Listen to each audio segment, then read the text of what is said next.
শুভ সকাল বন্ধুরা, তোমরা সবাই কেমন আছো? আর আমার একটা নতুন ব্লগে সব বন্ধুদেরকে জানাই স্বাগত। তো চলো ব্লগটা দেখতে থাকো। এখন আমি যাচ্ছি দোকানে, আর দোকান থেকে এসে দেখা হচ্ছে তোমাদের সাথে।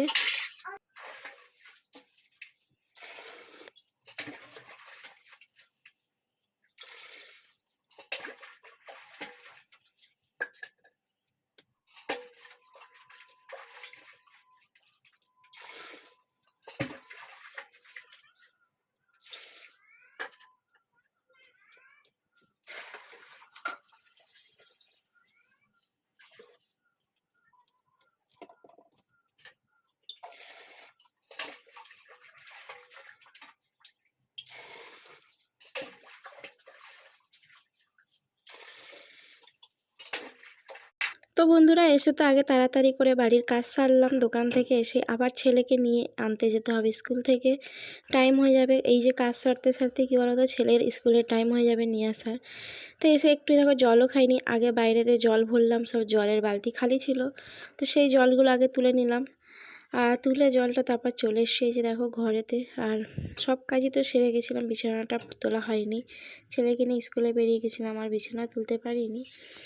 তো চলো বিছানাটা তুলে নিই।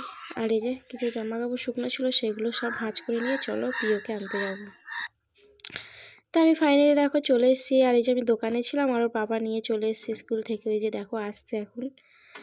চলো বন্ধুরা আবার বাড়ি যাব। আর এখন বাজতে যাচ্ছে 12:30। আর এই যে দেখো আস্তে আস্তে দেখলাম সবজিওয়ালা, তো 1 কেজি শশা নিয়ে নিলাম, নিয়ে চলে আসলাম। আর ছেলেকে এই দেখো চান টান করিয়ে দিয়েছি, করিয়ে দিয়ে একটু আঙুর কেটে দিলাম, একটু আঙুর নিয়ে এসেছিলাম আসার সময়তে।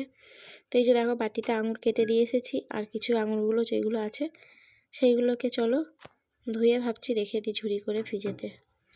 আর এদিকে তো রান্নাবান্না মা সকালবেলা সেরেই গেছে, রান্নার কোনো ঝামেলা নেই আমার। তো চলো এদিকে যেগুলো সাজিয়ে দেবো, আঙুরগুলোকে ঘরে একদম ফ্রিজে রেখে দিই। আর ফ্রিজে দেখো মাছ এনে ধুয়ে রেখে দিয়েছিলাম, সেটা তোমাদের দেখানি।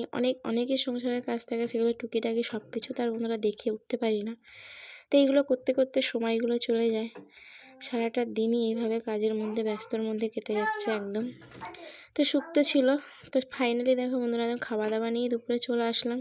ছেলেকে খাইয়ে দিয়েছি, খাইয়ে দিয়ে আর কি ছেলেকে ঘুম পাড়িয়ে দিয়েছি, ঘুম পাড়িয়ে এই যে দেখো তারপর আমি খেতে এসেছি। তো পিওর পাপার আমি খাবো। আর অনেক কিছু খাবার হয়েছে আজকে, অনেক কিছু রান্না হয়। দেখো তেলের ভাজাও রয়েছে আর কি, মাছের তেলের। তো মাছের তেল দিয়ে তো আমার ভাত খেতে দারুণ লাগে, আর কিছু দরকারই পড়ে না যেন। আর এদিকে দেখো ছেলের স্কুল থেকেও খাবার দিয়েছে।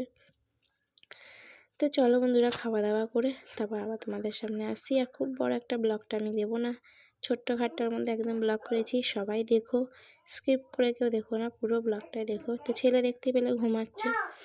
আর এদিকে দেখো দুপুরে জামা কাপড় কিছু আছে শুকিয়ে গেছে, ভাবছি ওগুলো তুলে দেবো, তুলে রেখে একবারে ঘুমাবো।